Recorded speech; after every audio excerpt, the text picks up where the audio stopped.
Assalamualaikum warahmatullahi wabarakatuh. Sahabat Komariah Link dimanapun Anda berada di seluruh tanah air, jumpa kembali dengan Kokom Komariah. Kita hari ini akan melanjutkan perbincangan tentang arah kebijakan pengembangan kurikulum part 3. Di part 1 kita sudah membahas bagaimana kurikulum itu harus berubah karena harus sesuai dengan perkembangan zaman. Di part 2 juga disampaikan bagaimana seorang pelajar harus memiliki nilai-nilai Pancasila, dan di situ diterangkan bahwa Pancasila dengan agama clear, tidak ada pertentangan. Harus utuh Pancasila dari sila 1 sampai sila 5 dipahami, diyakini dan diamalkan dalam keseharian kita. Kita di sini akan melanjutkan bagaimana tentang profil Pancasila itu, dan juga nanti kita akan nyambung ke Merdeka Belajar. Mari kita ikuti video berikut.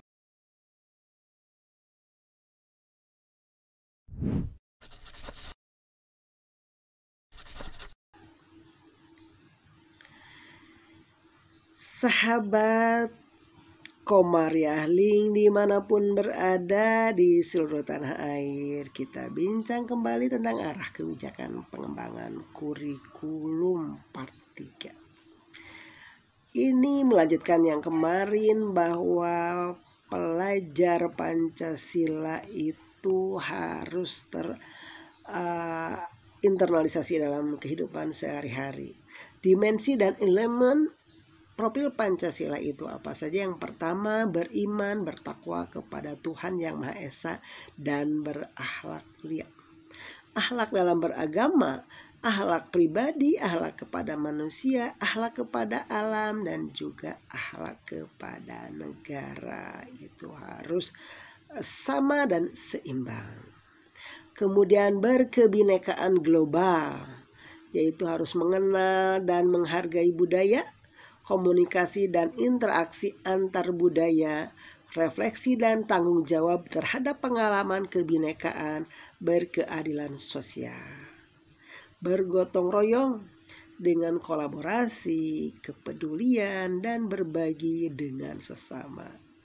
Kemudian harus mandiri, pemahaman diri dan situasi serta regulasi diri, mandiri, tidak tergantung pada siapapun. Bernalar kritis, memperoleh dan memproses informasi dan gagasan, menganalisis dan mengevaluasi penalaran, merefleksi dan mengevaluasi pemikirannya sendiri, kritis terhadap apa yang ada masuk kepada diri kita sendiri. Kemudian kreatif, menghasilkan gagasan yang orisinil, menghasilkan karya dan tindakan yang orisinal, memiliki keluasan berpikir dalam mencari alternatif dan solusi permasalahan. Gitu ya. Jadi itu dimensi-dimensi dan elemen profil Pancasila ada 6 hal. Sebagaimana sebetulnya di sebelumnya sudah sedikit terulas. Selanjutnya, co-kurikuler, pembelajaran berbasis proyek untuk menguatkan pencapaian profil pelajar Pancasila. Pembelajaran lintas disiplin ilmu, proyek mengintegrasikan kompetensi inti yang dipelajari dari berbagai disiplin ilmu. Tujuan pembelajaran yang utama adalah mencapai profil pelajar Pancasila sesuai dengan tahap perkembangan peserta didik. Jadi lintas disiplin ilmu. Kemudian pembelajar di luar jam pelajaran rutin. Pembelajaran yang lebih fleksibel dan lebih informal. Kegiatan belajar lebih banyak berdasarkan inisiatif dan ide-ide dari siswa.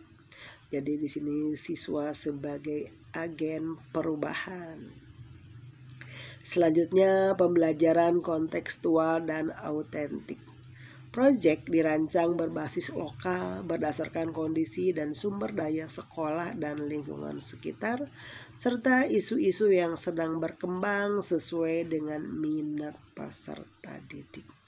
Jadi ini proyek yang harus dilakukan oleh peserta didik dalam rangka menguatkan pencapaian profil Pancasila.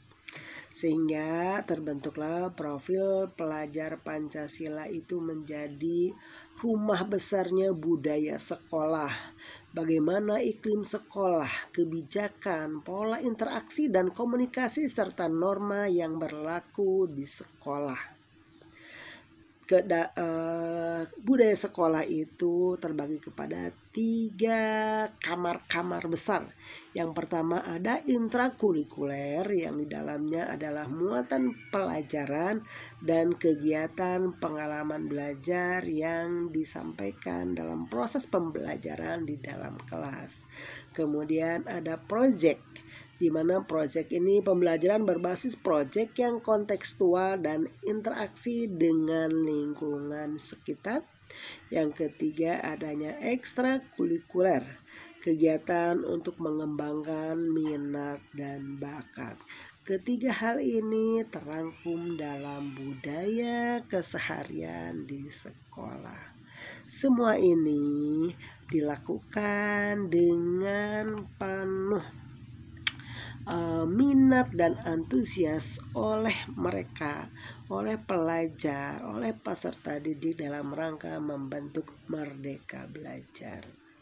Jadi Merdeka Belajar itu adalah pendidikan yang berkualitas bagi seluruh rakyat Indonesia, yang harus didukung oleh seluruh pemangku kepentingan pendidikan termasuk siswa, menjadi agen perubahan serta memberikan pengaruh dan dukungan sepenuhnya. Pendidikan berkualitas bagi seluruh rakyat Indonesia harus didukung secara penuh oleh keluarga, guru, institusi pendidikan, dunia usaha, industri, masyarakat yang semua tergabung dalam organisasi penggerak, perusahaan, teknologi, edukasi, dan lain-lainnya. Merdeka Belajar ini harus dapat dinikmati oleh seluruh bangsa Indonesia, sehingga harus sekolahkan anak Indonesia.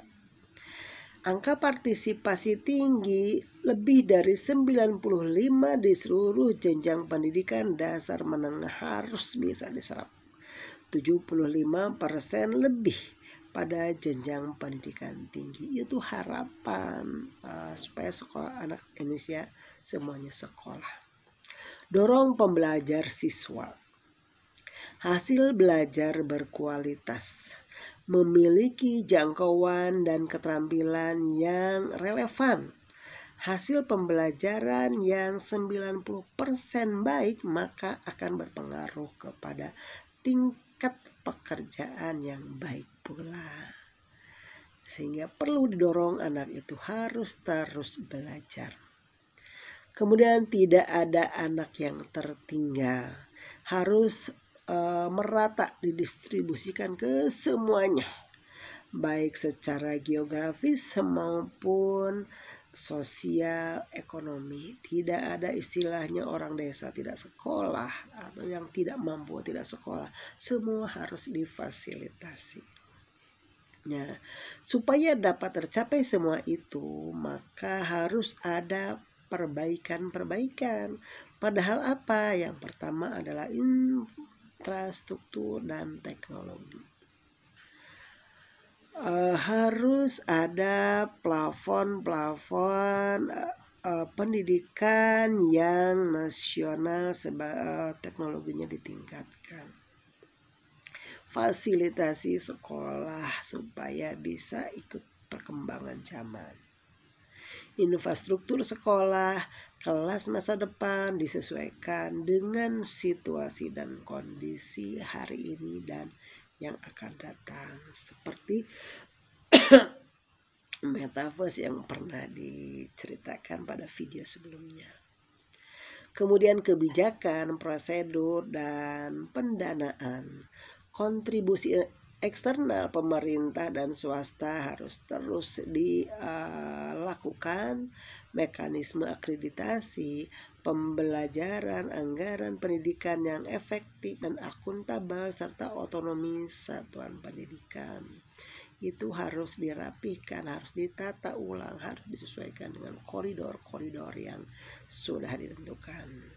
Kemudian kepemimpinan, masyarakat dan budaya, kompetensi guru, kepala sekolah dan pemerintah di daerah, kemudian kolaborasi dan pembinaan vokal dan global setara antara guru, satuan pendidikan, dan industri. Ini kita pahami bahwa industri hari ini harus senantiasa dilibatkan. Karena apa?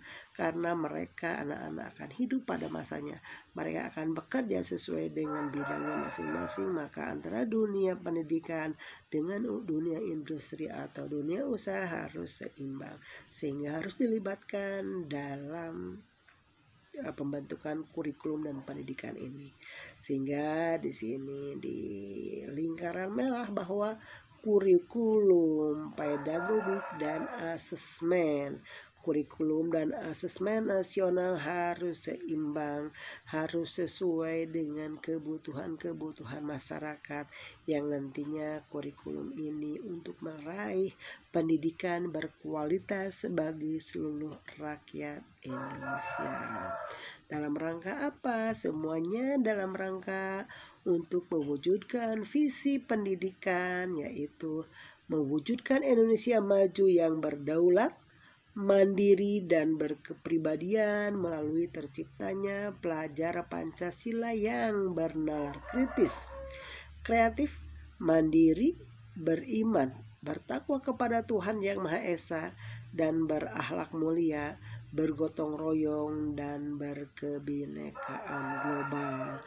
Sehingga kalau visi pendidikan ini tercapai, tujuan, harapan, kesejahteraan hidup nanti di masa yang akan datang 2030 bisa tercapai, bisa terrealisasi, sehingga kita para orang tua yang hari ini hadir meninggalkan anak didik mereka sudah mampu hidup pada masanya, mereka sudah bisa mandiri, mereka sudah bisa beradaptasi dengan lingkungan, tidak khawatir, tidak merasa resah dan gelisah.